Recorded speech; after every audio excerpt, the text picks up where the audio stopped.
Nobody in Harlan's Crossing could explain it afterward. Not the sheriff, not the preacher, not the women who'd spent 3 days pressing their good dresses and rehearsing polite smiles. They would talk about that Tuesday morning for years, standing in doorways, lowering their voices, trying to make sense of what Everett Cobb had done and what it meant that none of them had seen it coming. The morning had started simply enough. Everett rode in from the north just after 7, his horse raising a thin ribbon of dust along the main road. He was 41 years old, broad across the shoulders, with the kind of face that had been through weather and hadn't complained about it. He owned the largest cattle operation within 60 miles of town, the Cobb Ranch, 4,000 acres of good grazing land that he worked mostly alone since his ranch hand, Hector, had left the previous spring. He wasn't rich in the way that made men loud. He was rich in the quiet way, the kind you only noticed when something needed doing, and he was the one who could do it without asking anyone for help. He had not come to Harlan's Crossing looking for a wife. That was the part people always got wrong when they told the story later. He had come for a bolt of copper wire and a new axle pin for his wagon. The wife situation, if you could call it that, had been arranged without him entirely. It was Mayor Aldous Brigham who had organized the whole affair, the way Aldous organized most things in Harlan's Crossing, with enthusiasm, without permission, and with absolute certainty that everyone involved would thank him later. 3 weeks prior, a letter had gone out under the mayor's personal seal to a placement agency in St. Louis.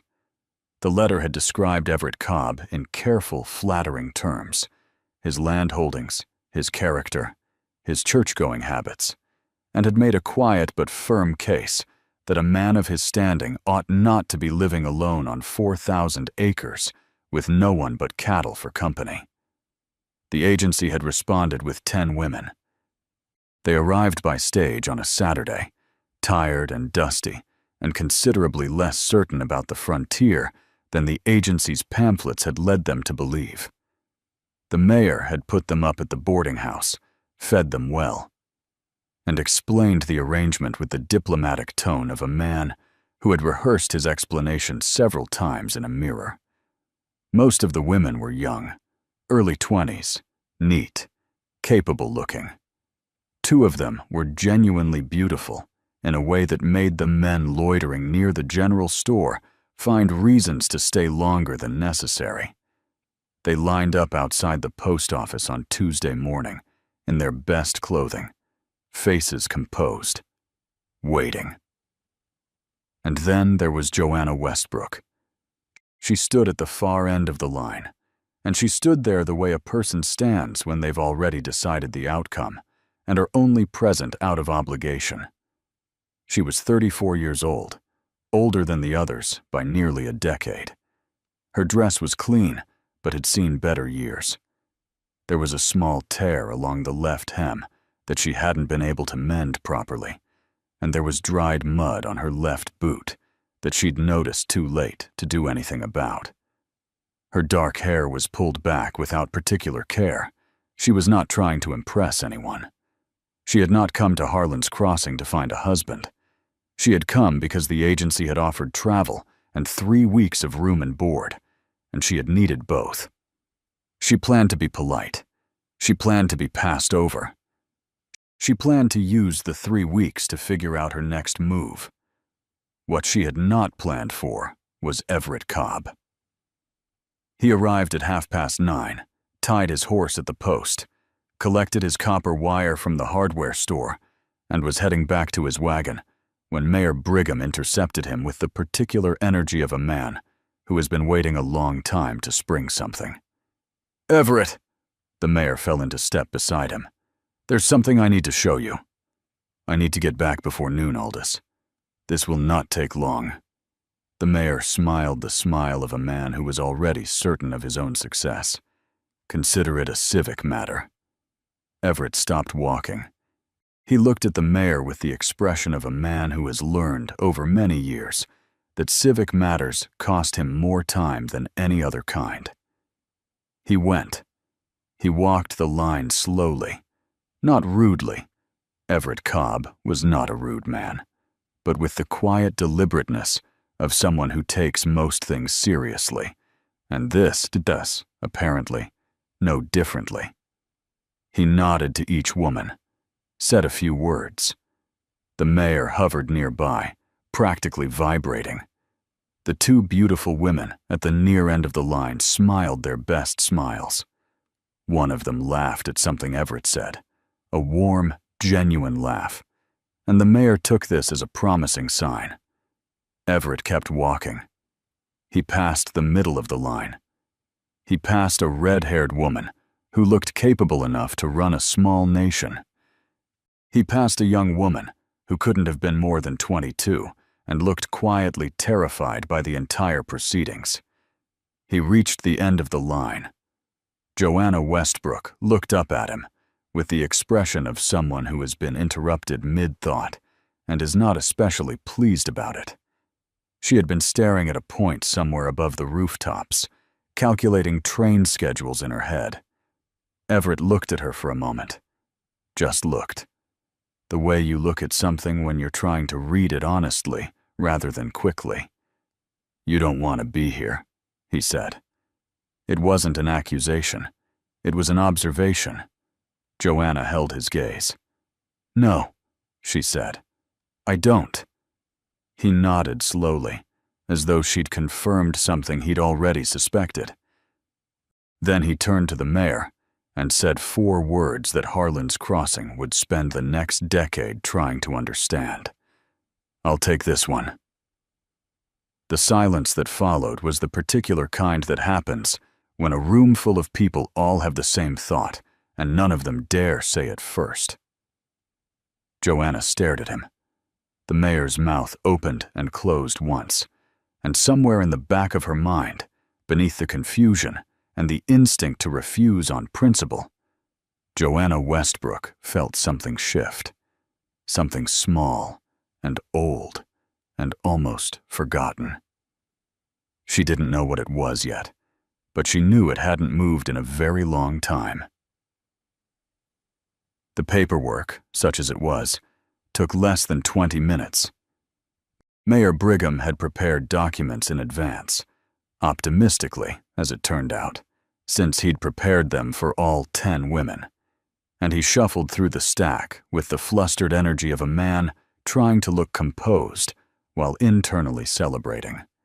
Everett signed where he was told to sign. Joanna signed where she was told to sign. Neither of them looked at each other during the process. The mayor shook Everett's hand with both of his own and called it a fine day for Harlan's Crossing. Everett picked up his axle pin on the way out. The wagon ride to the Cobb Ranch took just under 2 hours, and for the first 30 minutes, neither of them spoke. The land opened up gradually as they left town, flat scrub giving way to rolling grass, the kind of country that looked empty until you'd lived in it long enough to understand what you were looking at. Joanna sat with her travel bag in her lap and watched the terrain shift and said nothing. Everett drove with the reins loose in his hands, his eyes on the road ahead. It was Joanna who broke the silence, and she broke it the way she did most things, directly, without softening the edges. "You should know I'm not what they were looking for when they sent that letter," she said. "I know," Everett said. "I'm not young. I'm not particularly agreeable. I have opinions about most things, and I don't keep them to myself." I gathered. She looked at him sideways. "Then why?" He was quiet for a moment, not the quiet of a man avoiding the question, the quiet of a man choosing his words the way you choose tools, reaching for the right one. "Because you were the only one out there who wasn't pretending," he said. Joanna had no immediate answer for that. She turned back to the road and sat with it, and the wagon rolled on through the afternoon light. The ranch was not what she'd expected. She had constructed a version of it in her mind during the ride, Something rough and bachelor-worn, dishes in the sink, a broken chair someone kept meaning to fix. What she found instead was a house that had been kept with quiet, methodical care. The porch boards were sound. The windows were clean. There was a vegetable garden along the south wall that was slightly overgrown, but clearly tended. The kind of garden that had been started with intention and maintained out of discipline rather than pause and pleasure. Inside, the main room was sparse but not bare. A stone fireplace, a good table, 2 chairs that didn't match but were both solid. Books on a shelf, not decorative books, books that had been read, their spines worn at the creases. Joanna set her bag down and stood in the middle of the room and looked around slowly. "It's a good house," she said. "It's a working house," Everett said. "There's a difference." She almost smiled. Almost. The first week was careful and quiet, in the way that 2 strangers sharing a space are always careful and quiet, each one mapping the other's habits without appearing to, learning the rhythms of a person before deciding what to make of them. Everett rose before dawn. He was outside by the time the sky began to lighten, moving through the morning chores with the efficiency of a man who had done them alone for long enough that the sequence had become a kind of language he spoke fluently and without thought. He didn't ask Joanna for help. He didn't expect it. She helped anyway. Not in a demonstrative way, not in the way of someone trying to prove their value. She simply appeared where work needed doing and did it. The garden got weeded. The kitchen got reorganized in a way that made considerably more sense than the previous arrangement, though she said nothing about this, and neither did he. A loose hinge on the back door, which had been announcing itself with a long creak every morning for what looked like several months, was silently tightened one afternoon and never creaked again. Everett noticed all of it. He said nothing about it either. On the 8th day, something shifted. It happened over a small thing, the way most shifts do. Joanna had found a photograph on the mantel, half hidden behind a tin cup, as though it had been placed somewhere between keeping and putting away. It was a woman, young, standing in front of what looked like the same house Joanna was now standing in. She had an easy smile, and her hand raised slightly, as though she'd just been caught mid-wave. Joanna heard Everett's boots on the porch and set the photograph down quickly. When he came in, she was standing at the window, looking out at nothing in particular. He came to the mantel for the tin cup. He saw the photograph had been moved.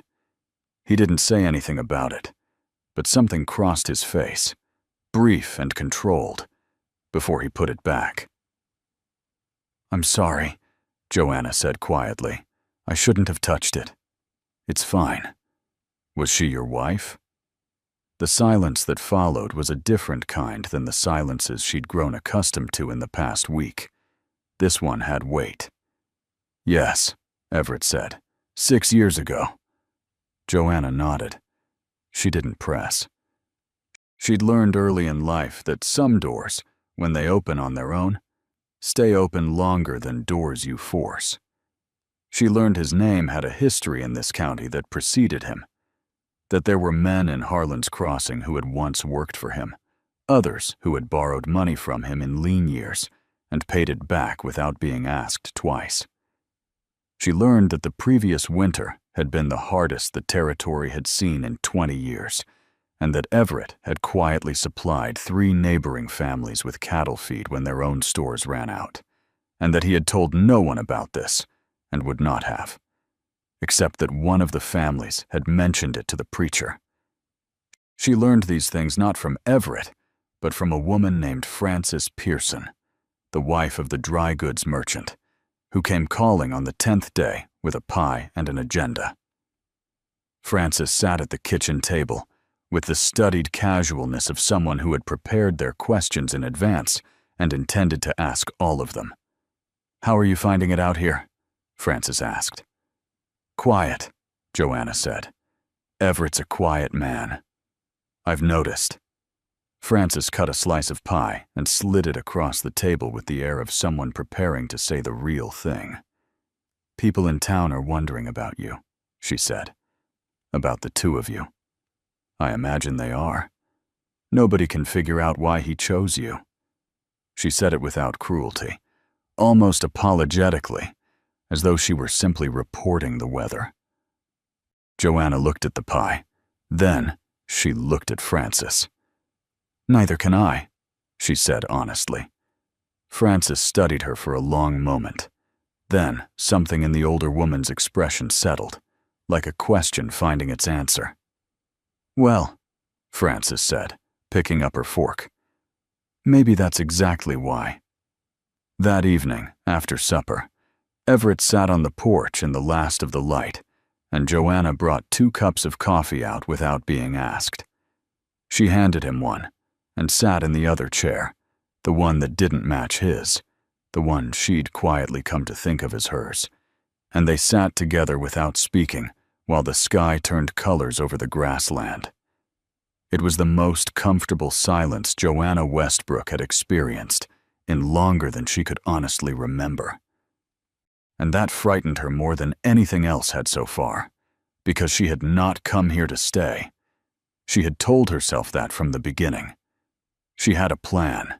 3 weeks, room and board, figure out the next move.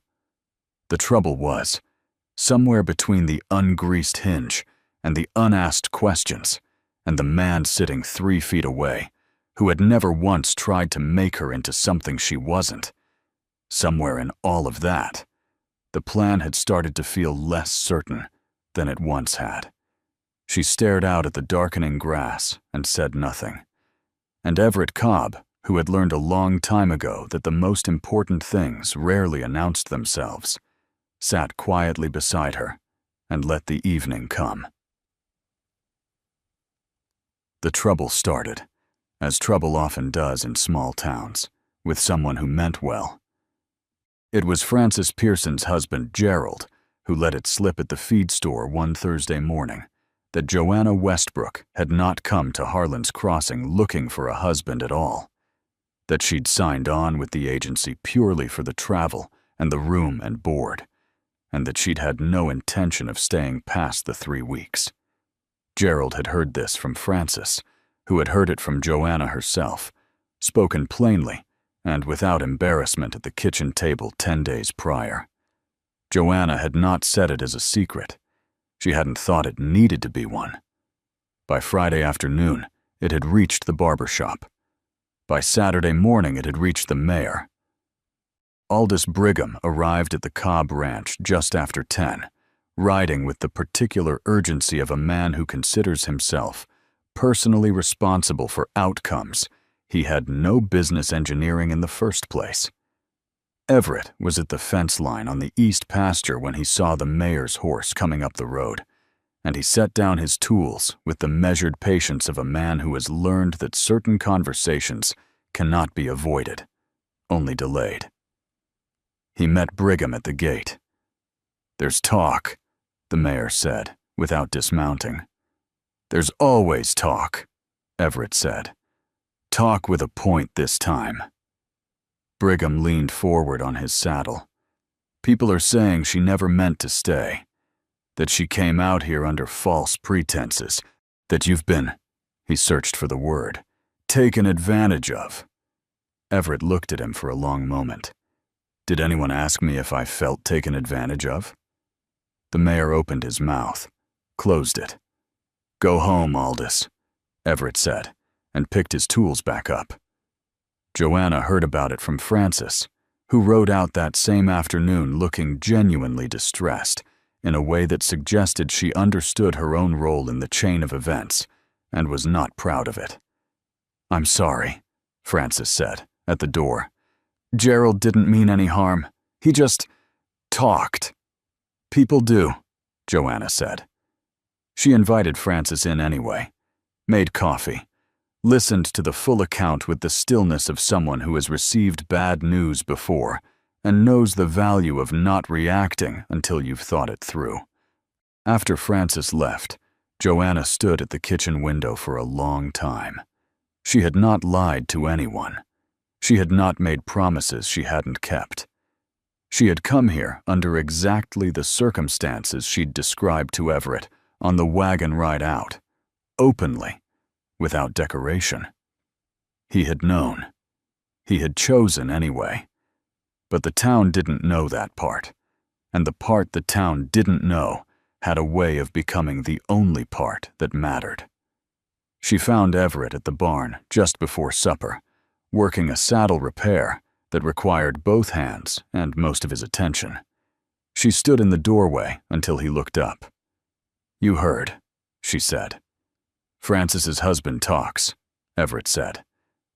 "Known that for 15 years. It's going to cause you problems. I've had problems before."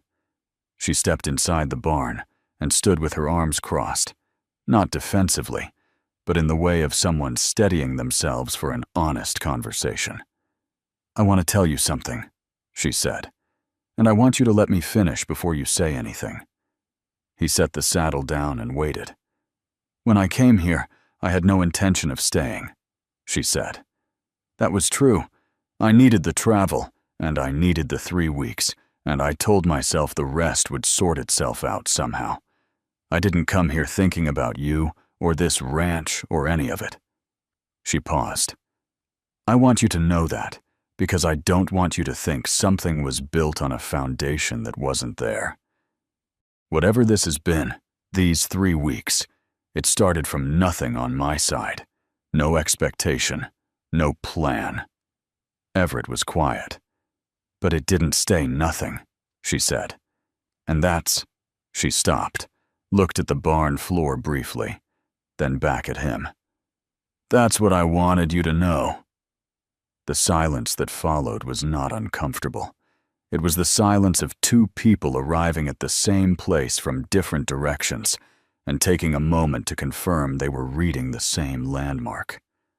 "I know it started from nothing," Everett said finally. "Most things worth having do." She stayed.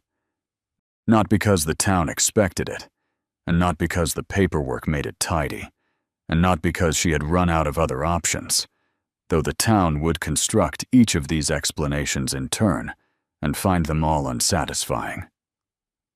She stayed because on the 19th morning, she woke before dawn for no particular reason and lay in the stillness of the ranch house listening to the land outside, and realized she had not once in 19 days thought about where she was going next.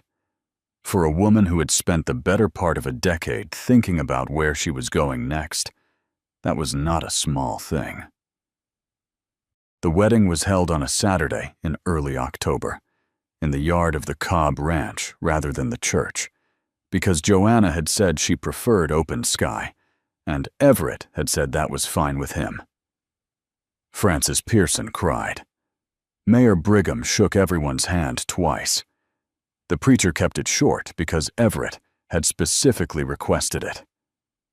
Joanna wore a dress that Francis had helped her alter, not the frayed one from the lineup, but a deep green one that had been packed at the bottom of her travel bag since St. Louis, brought along for no reason she'd been able to articulate at the time and understood completely now.